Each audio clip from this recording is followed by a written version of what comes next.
एक खास शख्सियत के साथ मुलाकात। देखिए जयदेव पटेल के साथ नंबर 1 इंडिया न्यूज पर रोजाना रात 9 बजे। नमस्कार व्यूअर्स, मैं जयदेव पटेल और आप देख रहे हैं नंबर 1 इंडिया न्यूज। आपका एक बार फिर स्वागत है एक खास शख्सियत के साथ मुलाकात प्रोग्राम में। आज हम बात करेंगे पक्ष संशोधन विधेयक को लेकर के। बंगाल में लगातार जो हिंसा जारी है, आखिर इसके पीछे क्या मायने हैं? क्या ये राजनीतिक एक बेनिफिशियल है, सुनी जो साजिश है? और इसी के साथ साथ में राणा सांगा विवाद को लेकर के करणी सेना के प्रदर्शन पर यूपी पुलिस क्यों मुख्य दर्शक बनी हुई है।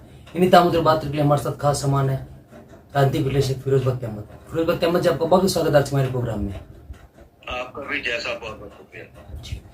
फिरोज बख्त अहमद जी, आपसे मेरा पहला सवाल है कि वक्त संशोधन विधेयक के नाम पर बंगाल में हिंसा पर आपकी प्रतिक्रिया। ऐसा है जयदेव पटेल जी, थोड़ा सा टाइम दीजिए जी। मैं 2 पॉइंट्स में इसका जवाब दूंगा।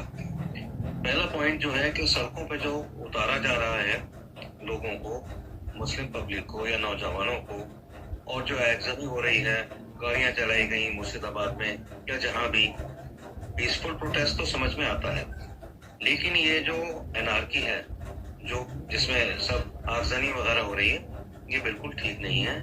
और ये वो लोग करा रहे हैं जो अपनी वोट बैंक पॉलिटिक्स के जरिए अपनी सीटों को सिक्योर करना चाहते हैं। ये ठीक है, मैं सरकार के ऊपर बाद में आऊंगा। ये दिखाना चाहते हैं कि मुसलमान बहुत ज्यादा परेशान है, डरा हुआ है, जो कि वो है भी इस वक्त। वो सोच रहा है पता नहीं क्या क्या उसके पास से निकल जाएगा, जैसे उसको बुलाया गया है, पिटकाया भड़काया गया है और उसको बेवकूफ बनाया गया। ठीक है, तो अब ये होगा क्या इसमें? ये नौजवान लड़कों को भड़का देंगे, वो जो है law and order problem create करेंगे। इससे ये हो सकता है कि अगर ज्यादा हो गई प्रॉब्लम तो पुलिस खुदा ना खास्ता उनको कहीं मारने ना लगे। अगर पुलिस की गोलियों से भून दिए गए कुछ मुस्लिम नौजवान, तो ये पूरे देश में आग लगेगी और इसको भुनाएंगे मुस्लिम लेकर। आपको पता है कौन कौन वो नेता है या कौन कौन सी ऑर्गेनाइजेशन है। ये इसके मैं बिल्कुल हक में नहीं हूँ, मैं तो उसके भी हक में नहीं था कि सड़कों पे जो लोग काली पट्टी बांध के उन्होंने नमाज पढ़ी, ये सब चीजें जो हैं ये गैर कानूनी चीजें हैं। ये बिल चाहे फेवर में हो मुसलमानों के नहीं हो, दोनों सदनों से पास हो गया और जेपीसी के अंदर भी मेरे ख्याल से इसमें मतलब 138 घंटे बहस हुई, सब लोग बैठे इसमें, बावजूद इसके कह रहे हैं कि हमारे मजे का नहीं चला, वो भी ठीक है। ठीक है, सुप्रीम कोर्ट में चले गए, वो भी ठीक है। देखिए, मैं इसमें सरकार को एक मैसेज देना चाह रहा था और वो मैसेज ये था कि ये जो डर बैठा हुआ है मुस्लिम लीडरान के दिमागों में, जो कि ओएसीएन कंपनी नेताओं ने और बाकी all India Muslim personal law board वगैरह ने बिठा दिया है, सरकार को ये करना चाहिए था, मुसलमानों को कॉन्फिडेंस में लेती और हमारे जैसे लोग, ठीक है, हम प्रैक्टिसिंग मुस्लिम्स हैं, अल्लाह का शुक्र है, हमारे ऊपर कोई ठप्पा नहीं है। हम we are building bridges between RSS, between BJP and Muslim. कोई हमने इसका ठेका नहीं लिया हुआ, लेकिन हम समझते हैं कि जो सरकार है उसको पिन मारने से ज्यादा अच्छा है पुल बनाओ और आगे सरकार की भी मदद करो, अपनी भी मदद करो। ठीक है, तीसरी बात ये मैं कहना चाहता हूँ कि अब चूंकि डर है मुसलमानों के दिल में, सरकार को ये करना चाहिए कि जो वक्त प्रॉपर्टी कब्जे में है उसमें सरकार जो है कोई एक मॉडर्न मदरसा बना दे, कोई अच्छा स्कूल बना दे मुस्लिम एरिया में, या कोई अच्छा स्टेडियम बना दे, प्लेग्राउंड बना दे, ये हमारे मुस्लिम बच्चों के लिए है। एक्टिवली सरकार अगर ऐसा कर दे तो काफी हद तक, यानी ऑलमोस्ट 60-70% जो मुसलमान हैं उनके जो मरहम लग सकता है कि हाँ भाई सरकार वेल मीनिंग है। मोदी जी ने कह दिया कि हम जो भी पिछड़ी हुई मुस्लिम जाते हैं, पिछड़े हुए मुस्लिम लोग हैं, हम ईमानदारी से उनका, चाहे वो दलित मुस्लिम हो या कोई भी हो। देखो, मैं आपको बताऊं कि 80% मुसलमान पिछड़ी जात में है, ठीक है, क्रीम मुसलमान तो 10-20% ज्यादा नहीं। तो उन्होंने कह दिया मोदी जी ने कि हम उनका भला करना चाहते हैं। तो मैं कोई ठेकेदार नहीं हूँ मुसलमानों का, ना सरकार का ठेकेदार हूँ, ब्रीफ लेके चल रहा हूँ। थोड़ा वक्त देना चाहिए सरकार को, लेकिन जहाँ मैं बात करता हूँ ठेठ मुसलमानों का, कहते हैं थोड़ा वक्त, अरे आपको पता नहीं ये सारी जमीनें खा जाएंगे, मसाजिद खा जाएंगे, मदारिस खा जाएंगे, खानकाएं खा जाएंगे, कब्रिस्तान खा जाएंगे।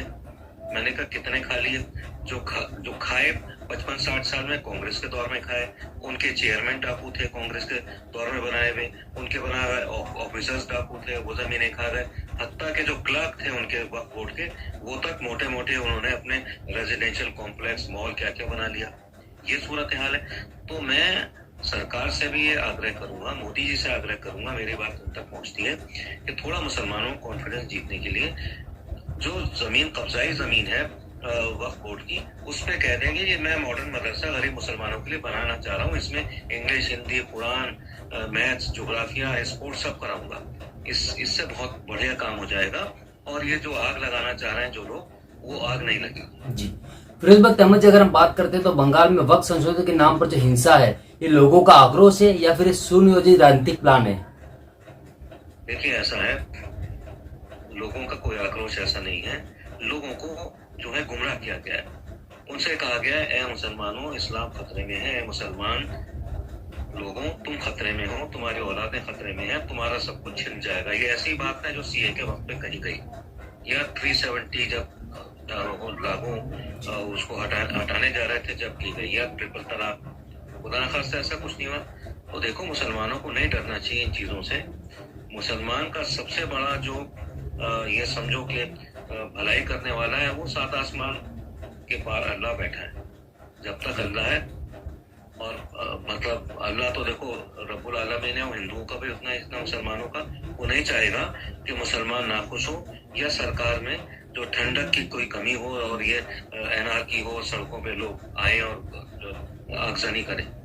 तो हैविंग सेड दिस, मैं ये कहना चाहूंगा वेस्ट बंगाल में जो कुछ हुआ गलत हुआ, और ये वहाँ की जो चीफ मिनिस्टर हैं मोहतरमा ममता साहिबा, ये उनके कहने पे हुआ।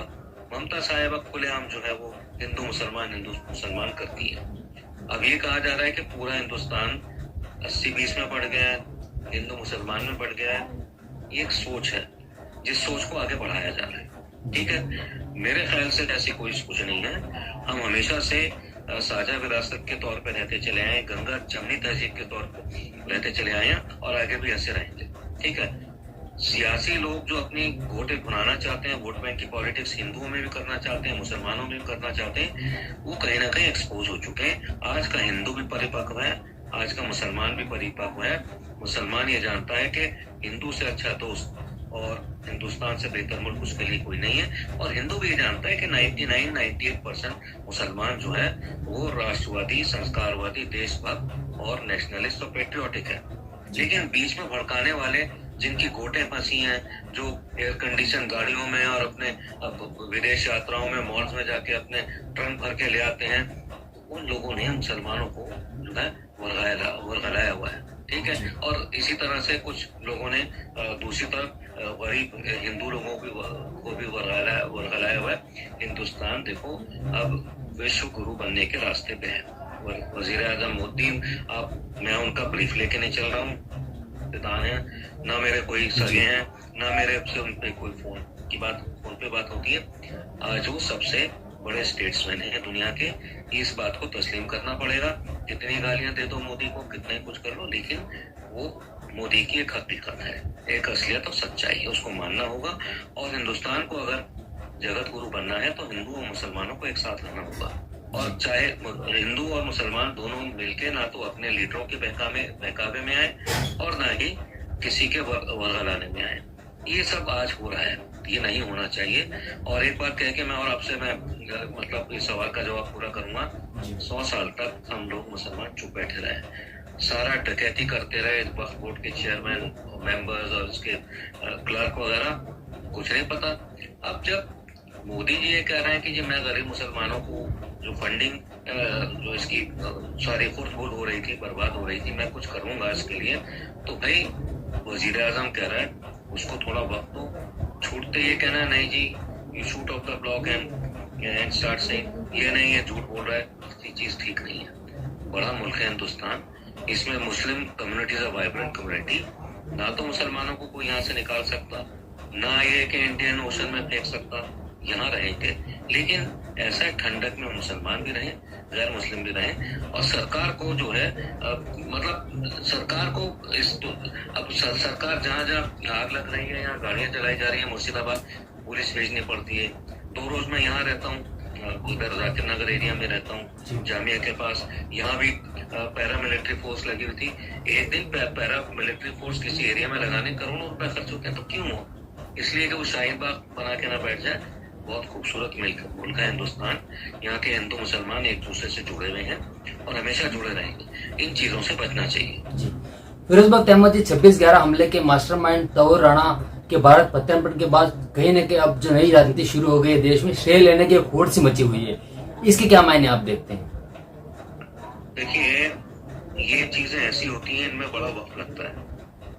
कांग्रेस के अगर कुछ मंत्री है, फॉर्मर मंत्री कहना चाहिए, अगर इस बात को क्लेम करें कि जी हमारे टाइम पे शुरू हुआ तहव्वुर राणा को या हेडली क्या हो, उसको डेडली बोलना चाहिए, यहाँ लाने का प्रोग्राम, ठीक है, सही है, उसका क्रेडिट उनको उतना मिलना चाहिए। लेकिन कांग्रेसियों का ये कहना कि इतना टाइम लग गया, भैया अगर टाइम की बात थी तो तुम तो मतलब बहुत मजबूत तुम्हारी सरकार थी, तुम ले आते, तुम 1 साल में ले आते, कोशिश तो कर। मोदी जी का ये एक मेन प्रोजेक्ट था जो बड़े खामोश बाधा उस पर वो लगे हुए थे, और एक दिन मोदी जी उसको भी ले आएंगे, वो जो हेडली है, ठीक है। और इस पे सियासत नहीं करनी चाहिए। मतलब एक बड़ा खतरनाक वो डेडली मुजरिम था, और उसका फायदा ये होगा कि जो उस तरह के और लोग जिनके मन में इस तरह की जो है भावनाएं पनप रही होंगी हिंदुस्तान को नुकसान पहुंचाने की, वो अब 10 बार सोचेंगे, ठीक है। दूसरी बात यह है कि तमाम जो मुल्क हैं जो हिंदुस्तान को गिराने में लगे रहते हैं, चाहे वो पाकिस्तान हो, थोड़ा बहुत नेपाल या बांग्लादेश जैसे लोग देश हों, उनको पता चल गया कि हिंदुस्तान की ताकत क्या है। किसी दूसरे देश से किसी आतंकवादी को लाना वो इतना आसान काम नहीं है, ठीक है ना। तो अब यह है कि किस तरीके से हिंदुस्तान लेके आया, ये हिंदुस्तान की जो फॉरेन पॉलिसी है, इसके इस बात का सबूत है कि हिंदुस्तान आज बड़ी मजबूती से दुनिया में खड़ा है, और वो चीन, बर्तानिया, अमेरिका, जर्मनी, फ्रांस कहीं किसी से भी पीछे नहीं है। जी, फिरोज बख्त अहमद जी, आपसे मेरा एक आखिरी सवाल है कि राणा सांगा विवाद को लेकर के करणी सेना की तरफ से आज एक प्रदर्शन किया गया उत्तर प्रदेश में, जहां पर यूपी पुलिस के सामने ही तलवारें लहराई गई, लेकिन यूपी पुलिस जो है मूक दर्शक बनी रही, बेबस दिखी। देखिए, ऐसा है, राणा सांगा बहुत बड़ा नाम है हिंदुस्तानी तारीख का। हम भी बड़ा एहतराम करते हैं, बड़ी इज्जत करते हैं महाराणा सांगा की, ठीक है। और मतलब यह है कि वो एक हिंदुस्तानी जो हीरो थे, वो किसी हीरो से कम नहीं है, पहली बात।